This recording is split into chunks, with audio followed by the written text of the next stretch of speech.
Hello students, আজকে আমি তোমাদের একটা নতুন চ্যাপ্টার ক্লাস 11-এর অ্যাটমিক স্ট্রাকচার শুরু করব।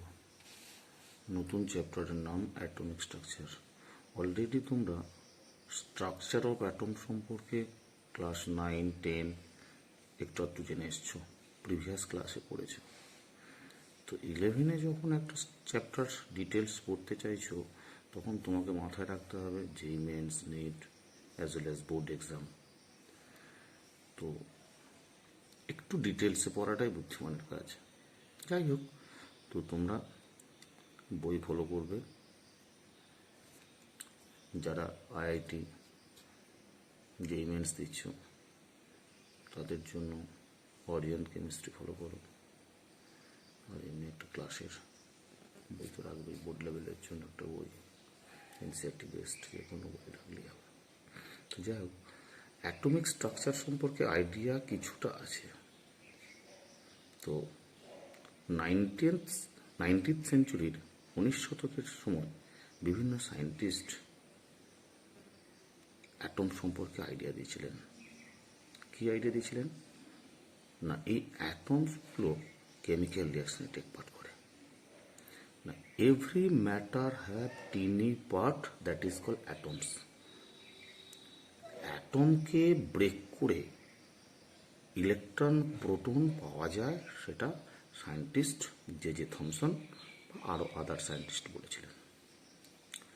অ্যাটমের মধ্যে ইলেকট্রন অ্যান্ড প্রোটন আছে বাইন্ডিং অবস্থায়, কিন্তু structure of atoms, that is তারা কিভাবে আছে সেটা কিন্তু সায়েন্টিস্টরা জানতে পারলেন না। তো এই অবস্থায় সায়েন্টিস্ট জে থমসন তিনি ক্যাথোড রেজ টিউব এক্সপেরিমেন্ট থেকে E/M রেশিও বের করলেন। কি না, E/M রেশিও বের করলেন ক্যাথোড রেজ টিউব এক্সপেরিমেন্ট থেকে।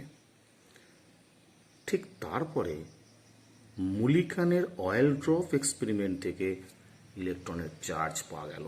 কি পাওয়া গেল? Charge of electron. Charge of electron.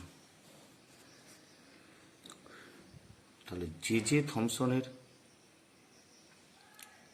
Experiment থেকে E/M রেশিও পাওয়া গেল, মুলিকানের অয়েল ড্রপ এক্সপেরিমেন্ট থেকে ইলেকট্রনের চার্জ পাওয়া গেল। এই দুটো রিলেশন থেকে আমরা মাস অফ ইলেকট্রন পেলাম। দ্যাট মাস অফ ইলেকট্রন যা, মাস অফ ইলেকট্রন পেলাম। কিন্তু তখন সায়েন্টিস্টরা বুঝে গেলেন atom contains sub atomic particle like electron and proton. কেন? জে থমসন পাম্প pudding model or watermelon model থেকে তিনি প্রুভ করলেন যে অ্যাটম ইলেকট্রিক্যালি নিউট্রাল, অর্থাৎ একটা অ্যাটমে যতগুলো প্রোটন থাকবে ঠিক ততগুলোই ইলেকট্রন থাকবে। তো আমরা আজকে J থমসনের pump pudding model, থমসনস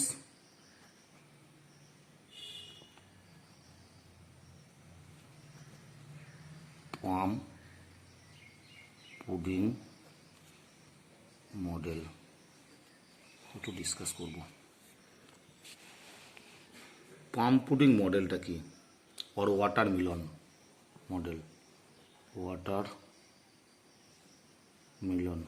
model. Pump pudding model और वाटरमेलन মডেলটা হলো atom consist of positive charge and electron exist in its, just like fruit cakes or watermelon।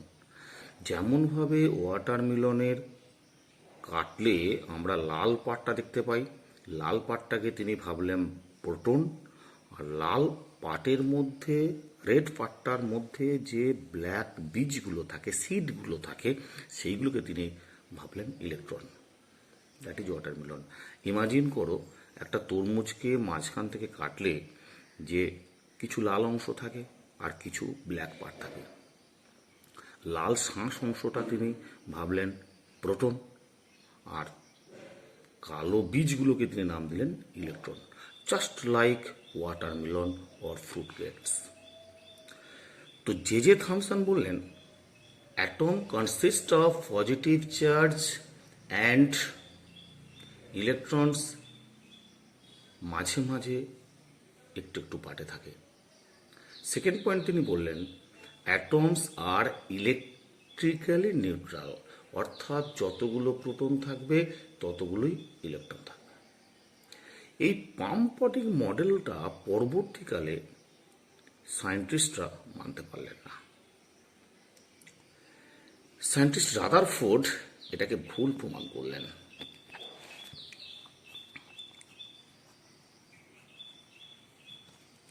Rutherford কি বললেন? বললেন না, পাম্পটিং মডেল অনুযায়ী অ্যাটম থাকে না। তখন কিন্তু অ্যাটমের মধ্যে শুধুমাত্র ইলেকট্রন আর প্রোটন রিসার্চ করা গেছে, ইলেকট্রন তখন জানা যায়নি। এই জে থমসনের এক্সপেরিমেন্ট বা ওই 1898 বা এরকম সময় হবে। আর 1930 সালে 1930 এই সময়ে স্যাডউইক নিউটন আবিষ্কার করেছিল। তো যাই হোক, তো রাদারফোর্ড তখন আলফা স্ক্যাটারিং এক্সপেরিমেন্ট থেকে তিনি পাম্প পুডিং মডেলের বিরোধিতা করেন। সে আলফা স্ক্যাটারিং রে এক্সপেরিমেন্ট করে তিনি প্রমাণ করলেন যে তরমুজের মধ্যে ইলেকট্রন প্রোটন ওইভাবে থাকে না। তিনি আলফা রে স্ক্যাটারিং এক্সপেরিমেন্ট করলেন, করার পর তিনি অবজারভেশন করলেন, কিছু অবজারভেশনের পর কিছু অ্যাটম সম্পর্কে মডেল তত্ত্ব দিয়েছিলেন, অ্যাটমিক মডেল, রাদারফোর্ডস অ্যাটমিক মডেল নামে খ্যাত। তো আমরা আলফা রে এক্সপেরিমেন্টটা কি একটু ভালো করে বুঝে নেওয়া জায়গাটা না। পাতলা সোনার পাতের উপর তিনি কতগুলি আলফা রে ওর মধ্যে পাস করালেন। আলফা রে কি? আলফা রে হচ্ছে রেডিও অ্যাক্টিভ এলিমেন্ট থেকে, অর্থাৎ তেজস্ক্রিয় পদার্থ থেকে পজিটিভ চার্জ যুক্ত একটা রে বা কণা। আলফা রে emits from a radioactive particle like radium, thorium, uranium, neptunium, etc. তো রেডিয়াম একটা সোর্স, সেখান থেকে আলফা রে এমিট করছে। আলফা রে মানে হচ্ছে পজিটিভ চার্জ, যার মাস হচ্ছে 4 আর চার্জ হচ্ছে 2। সেই আলফা রেকে পাতলা সোনার পাতের ওপর তিনি বম্বার্ডমেন্ট করালেন। আর ওই পাতলা সোনার পাতটা যেখানে আছে তার চারিদিকে জিঙ্ক সালফাইডের একটা ফ্লুরোসেন্ট রাখলেন। ওই পাতলা সোনার পাতের মধ্যে যখন আলফারে বম্বার্ডমেন্ট করছে, ধাক্কা খাচ্ছে, অধিকাংশ রে সোনার পাত ভেদ করে চলে যাচ্ছে। কি কি অবজার্ভ? তাহলে এক্সপেরিমেন্টটা কি হলো? রেডিয়াম একটা মেটাল থেকে আলফা রে নিঃসৃত হচ্ছে বা এমিট করছে, সেই আলফা রেকে পাতলা সোনার পাথের মধ্যে পাস করাচ্ছেন, বম্বার্ডমেন্ট করছেন। ধরো এটা একটা সোর্স রেডিয়াম, এখান থেকে আলফা রে যাচ্ছে, সেই আলফার একটা পাতলা সোনার পাত, তার মধ্যে বম্বার্ডমেন্ট করা হলো, আর এর চারিদিকে একটা জিঙ্ক সালফাইডের আস্তরণ দেওয়া একটা ফ্লুরোসেন্ট রাখা হলো। এবার দেখো কি হচ্ছে। এটা পাতলা সোনার পাত একটা, এটা হচ্ছে আলফা রে, গোল্ডেন ফয়েল আর জিঙ্ক সালফাইড একটা ফ্লুরোসেন্টের আস্তরণ। বলছে অধিকাংশ রে সোনার পাত ভেদ করে চলে যাবে।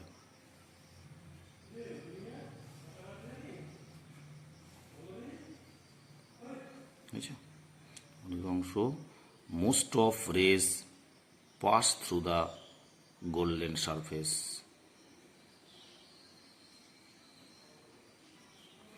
তাহলে অবজারভেশন ফার্স্ট পয়েন্ট কি, মোস্ট অফ রে pass through the metals, okay, few rays deflected from metals. 3 number point কি, ভেরি ফিউ রেজ, অর্থাৎ 20,000-এর মধ্যে একটা কিংবা দুটো রে ঠিক যে পথে যাবে সেই পথে ব্যাক করে আসবে 180 ডিগ্রি অ্যাঙ্গেলে। ফার্স্ট পয়েন্ট কি, most of rays pass through the metal. Second point কি, few rays deflected from metals. 3 number point কি, ভেরি ভেরি ফিউ রেজ, অর্থাৎ 20,000-এর মধ্যে 1 or 2 যে রাস্তায় যাবে সেই রাস্তায় ব্যাক করে আসবে। তার মানে কি, নিশ্চয়ই এখানে কোনো টিনি পার্টিকেল আছে, এখানে শক্ত হার্ডি জায়গা আছে, যে কারণে রিব্যাক করে আসছে। এতে তিনি সিদ্ধান্ত নিলেন, অবজারভেশন করলেন, যে বললেন যে এই মেটালটার অ্যাটমটার মোস্ট অফ পার্টস আর হলো আর এমটি। এই অ্যাটমটার অধিকাংশ স্থান হচ্ছে ফাঁকা বা এমটি। সেকেন্ড পয়েন্ট তিনি ভাবলেন যে এই অ্যাটমটার মাঝখানে হয়তো কোনো হার্ডি টিনি পার্ট আছে, সেই টিনি পার্টটা থেকে আলফারে রিব্যাক করে আসছে। ওই টিনি পার্টটার তিনি নাম দিলেন নিউক্লিয়াস। এই টিনি পার্টটার নাম দিলেন নিউক্লিয়াস। তাহলে কি কি ভাবলেন তিনি, একটা জাস্ট লাইক অ্যাটম, অ্যাটমের মাঝখানটা টিনি পার্ট হার্ডি, তার নাম দিলেন নিউক্লিয়াস।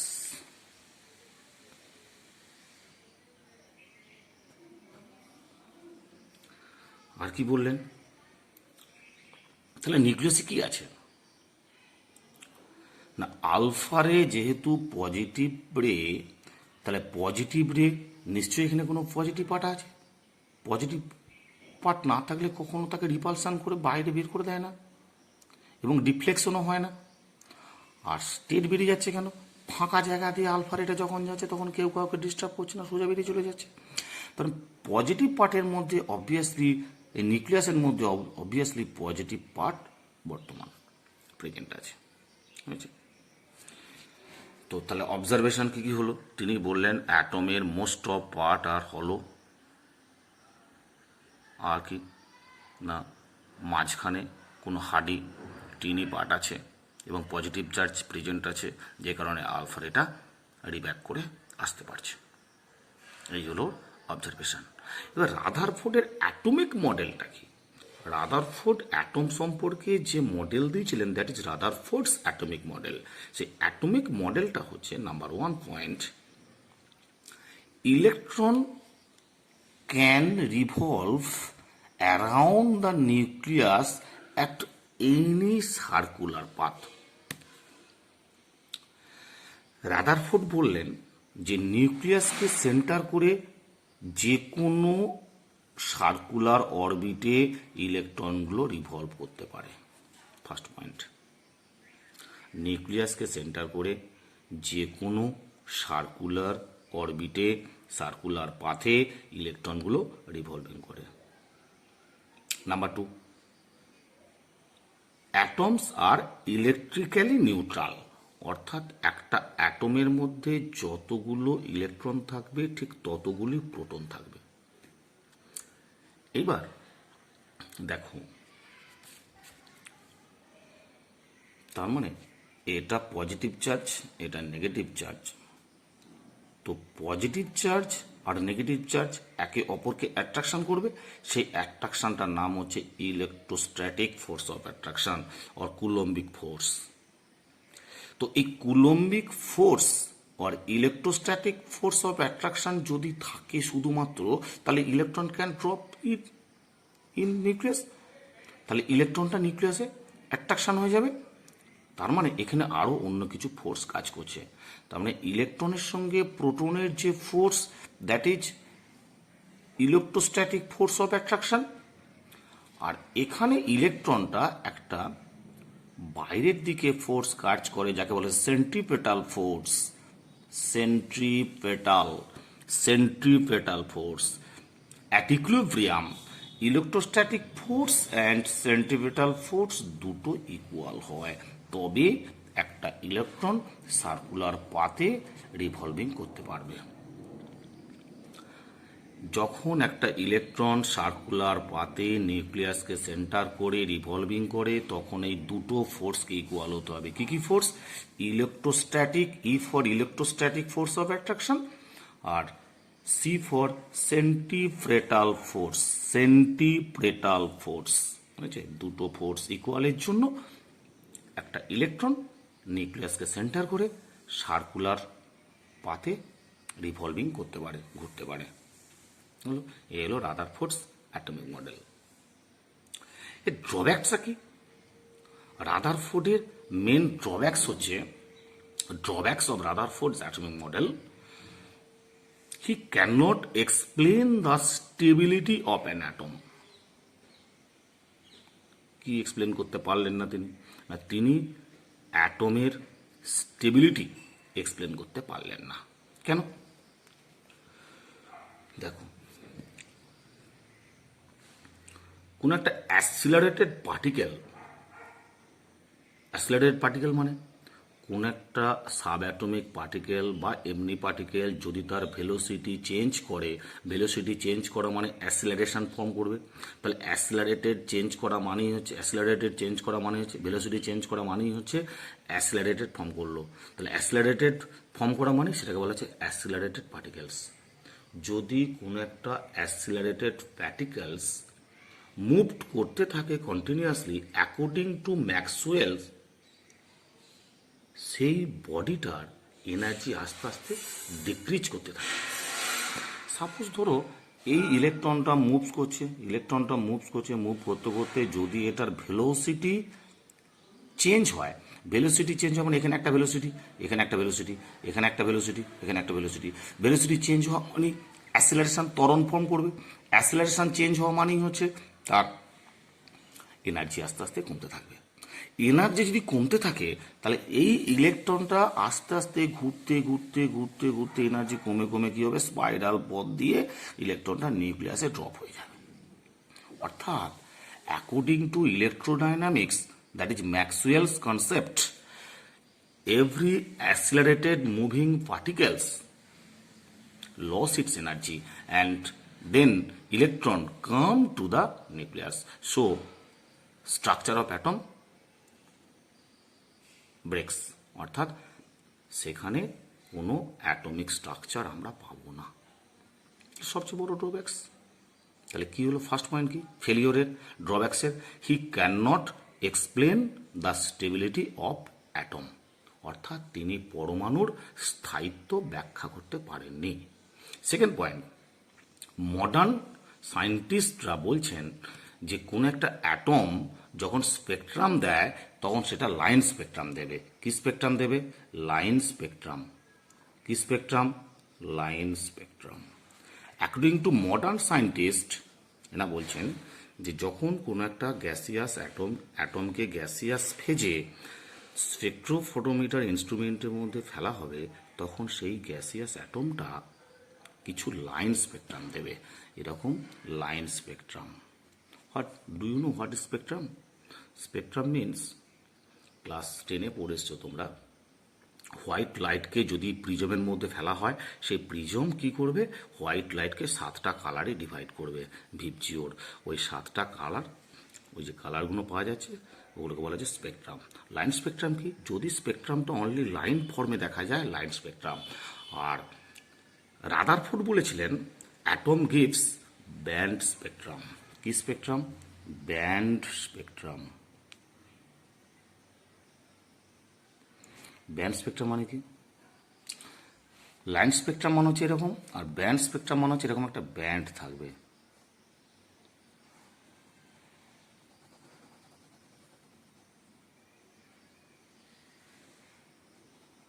তার মানে রাদারফোর্ড অ্যাটমের লাইন স্পেকট্রাম নিয়ে কোনো কনসেপ্ট দিতে পারেননি।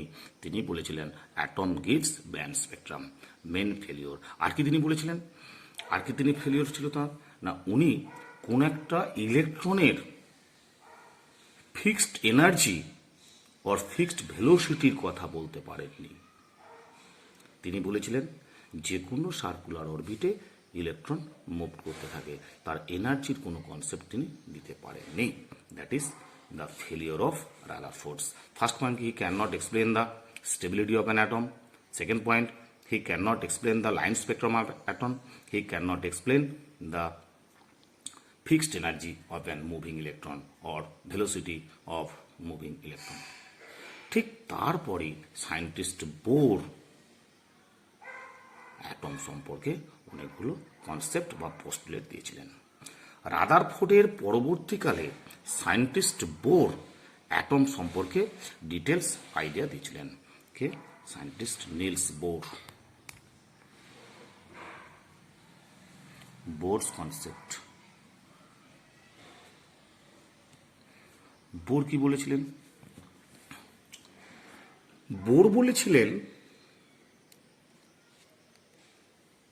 যে নিউক্লিয়াসটা সেন্টারে থাকবে, নিউক্লিয়াসকে সেন্টার করে ইলেকট্রন মুভস করবে।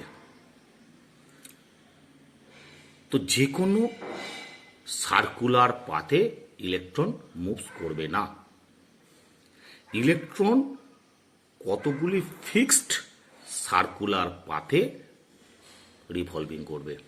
Electron can revolve in a definite circular path around the nucleus।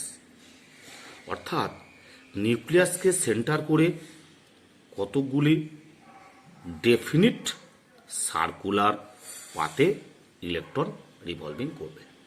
Clear? তার মানে যে কোনো অরবিটে বা যে কোনো সেল or যে কোনো সার্কুলার পাথে ইলেকট্রন রিভলভিং করে না। তারা কতগুলি ডেফিনিট বা ফিক্সড আর কোয়ান্টাইজড পাথে ইলেকট্রন রিভলভিং করে।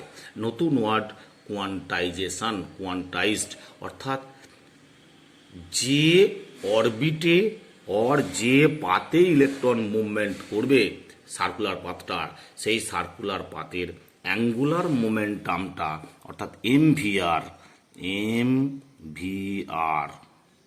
ইজ ইকুয়াল টু NH/2π, এই কন্ডিশন স্যাটিসফাই করবে যে পাথে, সেই পাথে ইলেকট্রন মুভমেন্ট করবে।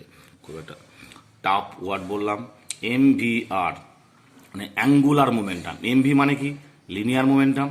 তার সঙ্গে আর মাল্টিপ্লাই করলে, আর মানে radius of orbit, radius of shell. Linear মোমেন্টামের সঙ্গে রেডিয়াস মাল্টিপ্লাই করলে যেটা পাবো তাকে বলা হচ্ছে অ্যাঙ্গুলার মোমেন্টাম, অর্থাৎ কৌণিক ভরবেগ। সেই অ্যাঙ্গুলার মোমেন্টামটা হতে হবে NH/2π or H/2π এর ইন্টিজার। হোয়ার ইজ n হচ্ছে not 0, 1 2 3 4 dot dot dot dot positive integer. বুঝছে? এনটাকে বলা হচ্ছে principal quantum number or shell number. Shell মানে ওই K shell, L shell, M shell, পড়েছো না? 7টা সেল আছে, সেই সেল ডিনোটস করে এন। বুঝছে? তাহলে এন সমান 1 হলে কি? কে সেল। এন সমান 2 হলে কি? কে এল সেল। এন সমান 3 হলে K L M shell, dot dot dot, এইভাবে সেলগুলো যাচ্ছে। তো কোন অরবিটে ইলেকট্রন রিভলভিং করে? না যে অরবিটে বা যে সেলে ইলেকট্রনের অ্যাঙ্গুলার মোমেন্টাম NH/2π এই কন্ডিশনটা স্যাটিসফাই করবে, সেই অরবিটেই ইলেকট্রন থাকবে। দ্যাট ইজ, তাহলে 1 নম্বর সেলে 1h/2π, 2 নম্বর সেলে 2h/2π, 3 নম্বর সেলে 3h/2π। That is quantisation. অর্থাৎ ইলেকট্রন যে কোনো সার্কুলার পাথে থাকবে না। কোথায় থাকবে? না ডেফিনিট পাথে। ডেফিনিট পাথ কোনটা? 1h/2π থাকবে, or 2h/2π থাকবে, 3h/2π থাকবে। That is quantisation. ফার্স্ট পয়েন্টটা কি হলো? না ইলেকট্রন যে কোনো সার্কুলার পাথে রিভলভিং করবে না, তারা কতগুলি ডেফিনিট পাথে রিভলভিং করবে। কোন ডেফিনিট পাথে? না যে পাথে, যে অরবিটে ইলেকট্রনের অ্যাঙ্গুলার মোমেন্টাম NH/2 এই কন্ডিশন স্যাটিসফাই করবে সেই পাতে। আচ্ছা, একটা কোশ্চেন এখান থেকে যেই মেন্সে পড়ে যে কোন একটা সেলের সেলের অ্যাঙ্গুলার মোমেন্টাম দু ধরনের হয়। একটা হচ্ছে অরবিট অ্যাঙ্গুলার মোমেন্টাম আর একটা হচ্ছে অরবাইটাল অ্যাঙ্গুলার মোমেন্টাম। আচ্ছা বইয়ে আচ্ছা ইউটিউব চ্যানেলে এরা বলতে চাইবে, দেখবে এই এমভিআর কি বলা হচ্ছে angular momentum. It is not angular momentum, it is only orbit angular momentum, orbit angular momentum, not orbital. Orbit কোনটা? এটাকে বোরস অরবিট বলা হয়। অরবিট মানে যে পাতে ইলেকট্রন মুভমেন্ট করছে, রিভলভিং করছে, সেই পাথটাকে বলা হচ্ছে অরবিট অর সেল, বুঝছে? তো অরবাইটাল আলাদা কনসেপ্ট। তাহলে অরবিট অ্যাঙ্গুলার মোমেন্টাম মানে NH/2 হয়তো তোমাকে কোশ্চেনটা দিল এরকম, এন অরবিটে এন অরবিটে অ্যাঙ্গুলার মোমেন্টাম কত? এন অরবিটে অ্যাঙ্গুলার মোমেন্টাম কত হবে? এনে কি স্মল এন কত হবে? 4, KLMN স্মল এন 4 হবে, তাহলে 4 ইন্টু H/2। শুধু জাস্ট এন এর ভ্যালুটা পুট করে দিয়া, প্রত্যেকটা সেলের এন ভ্যালু থাকবে। যেমন কে সেলের এন ভ্যালু 1, কে সেলের এন ভ্যালু 1, এল সেলের এন ভ্যালু 2, এম সেলের এন ভ্যালু 3, এন সেলের এন ভ্যালু 4, সমান। এরকম orbit angular momentum. Second point according to Bohr's concept, second point হচ্ছে যখন কোনো অরবিটে বা পাথে, সেকেন্ড পয়েন্ট, যখন কোনো অরবিটে অর পাথে ইলেকট্রন রিভলভিং করছে তখন সেই পাথের এনার্জি ফিক্সড। ওই অরবিটের এনার্জি যা হবে ইলেকট্রন এনার্জি তাই হবে। রাদারফোর্ড কিন্তু এইটা বলতে পারেননি যে এনার্জি সম্পর্কে আইডিয়াটা। ইনি বললেন যখন কোনো অরবিটে ইলেকট্রন রিভলভিং করবে সেই ইলেকট্রনের এনার্জি হবে অরবিট এনার্জি, অরবিটের এনার্জি হবে ইলেকট্রন এনার্জি, ফিক্সড অ্যামাউন্ট। তোর 1 নম্বর সেলে যখন ইলেকট্রনটা রিভলভিং করছে, 1 নম্বর সেলের যা এনার্জি, ওই 1 নম্বর সেলে থাকা ইলেকট্রনের এনার্জি তাই হবে। আবার 2 নম্বর সেলের এনার্জি যা হবে, 2 নম্বর সেলে থাকা ইলেকট্রনের এনার্জি সেম হবে। আবার 3 নম্বর সেলে এনার্জি যা হবে, ওই সেলে থাকা ইলেকট্রন এনার্জি সেম হবে। অর্থাৎ ডেফিনিট সেলের এনার্জি ডেফিনিট, কোনো চেঞ্জ হয় না। 3 নম্বর পয়েন্ট, যখন একটা, ধরো সাপোজ এটা নিউক্লিয়াস, 1 নম্বর সেল, 2 নম্বর সেল, 3 নম্বর সেল, 4 নম্বর সেল, 5 নম্বর সেল, সো অন, এই সেলগুলো। এটা ধরো n সমান 1, n সমান 2, n সমান 3, n সমান 4, n সমান 5, অর্থাৎ K shell, L shell, M shell, N shell, O shell, so on. এর এনার্জি ধরো E1, E2, E3, E4, E5। Very simple. Nucleus থেকে যত ডিস্টেন্স বাড়বে সেলগুলোর তত এনার্জি বেশি হবে। অর্থাৎ এক কথা কি, E1 less than, E2 less than, E3 less than, E4 less than, E5। অর্থাৎ নিউক্লিয়াস থেকে যত দূরে যাব তত সেলগুলোর এনার্জি বেশি হবে। অর্থাৎ 1 নম্বর সেলের এনার্জি চেয়ে 2 নম্বর সেলের এনার্জি বেশি, 2 এর চেয়ে 3 এনার্জি বেশি। এবার ধরো সাপোজ 3 নম্বর সেলে একটা ইলেকট্রন আছে, এই ইলেকট্রনটা 5 নম্বর সেলে জাম্প করতে চাইছে, তখন কি হবে? যখন একটা লোয়ার এনার্জি লেভেল থেকে ইলেকট্রন আপার এনার্জি লেভেলে জাম্প করতে চাইবে, তখন সে নেচার থেকে এনার্জি অ্যাবজর্ব করবে। অর যখন আপার এনার্জি লেভেল থেকে লোয়ার এনার্জি লেভেল ইলেকট্রনটা জাম্প করতে চাইছে, তখন সে নেচারে এনার্জি রিলিজ করবে।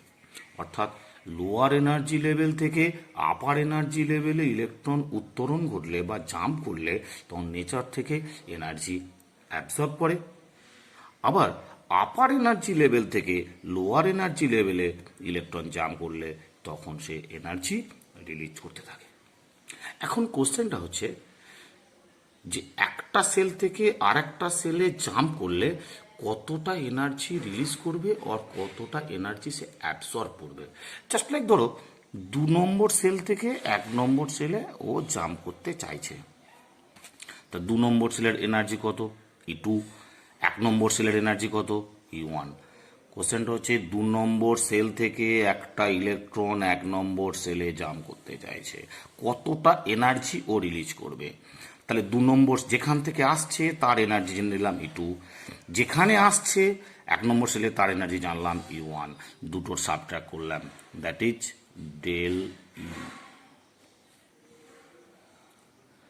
অর্থাৎ এই ডেলি ইকুয়ালস হচ্ছে H nu according to Planck's quantum theory. H nu, H হচ্ছে প্ল্যাঙ্কস কনস্ট্যান্ট, নিউ হচ্ছে frequency, or H into C by lambda equal two,